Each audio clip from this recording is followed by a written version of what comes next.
it was going so well in the free agent period for the most part. And then Dozier happened again. So,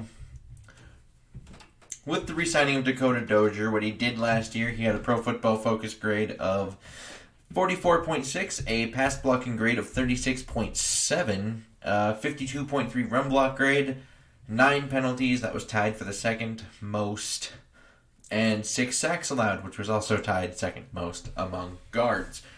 Now, I know Pro Football Focus isn't like an end-all, be-all kind of deal, but it's also the only thing that really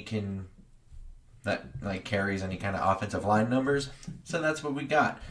And I'm assuming this is a veteran minimum contract. Otherwise, so PFF did actually have him graded as the 6th worst guard in the last 15 years who has played at least 50% or more snaps. So, not good. Now, Rick, when people said, sign a guard, we did not mean Dakota Dozier. They actually literally meant anyone that's not Dakota Dozier. That's literally what they meant. Most of them actually specifically stated that. But most of the time I can see a logic in a move, even if I do disagree with that move. This one, I don't really have anything. It doesn't make sense because if everything goes well, Dozier just doesn't make the 53, making it so he's currently a wasted roster spot. And it's not like he's young and can substantially improve. I feel like he is what he is. He's going to be 30. He's entering his 8th year in the league, and he's still struggling to pick up stunts.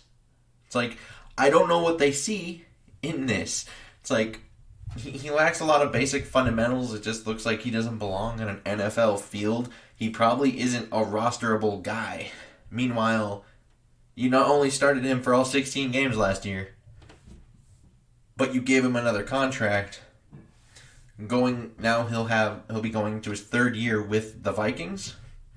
So it's not like this is some unknown commodity. They know everything about this guy that they need to know. They just don't acknowledge that they need to not do it, which is concerning. So, on the bright side, they did trade for Mason Cole a couple days ago, who, for the record, isn't all too, great and wonderful himself, but he has also never had a pass block grade in the 30s. So, I do have a video on that I'll be putting at the end of this thing, but I'm just thinking they better not compound this mistake by saying, yeah, no, we're fine. We got Mason Cole and Dakota Dozier. We don't need to go out and sign a Lane Taylor or a Forrest Lamp or whoever it is they're looking at maybe. And just say, no, we're fine now. We don't need those guys. We got Dakota Dozier. If they do that, that's a severe problem. And it's not like, I know money is scarce, but I believe they had 7.4-ish, roughly, before this move. So once again, assuming this is veteran minimum, they have enough cap to sign another guard if they wish.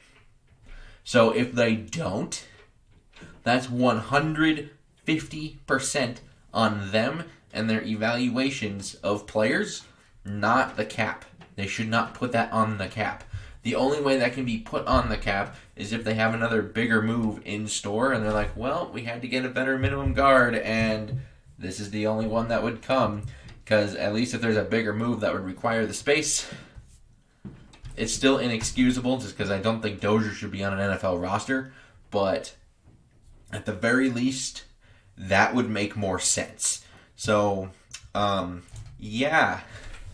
Would like to know your guys' opinions. I'm sure they would be very, very colorful. But would like to know them nonetheless. Like and subscribing, super helpful. And until next time, I bid y'all adieu.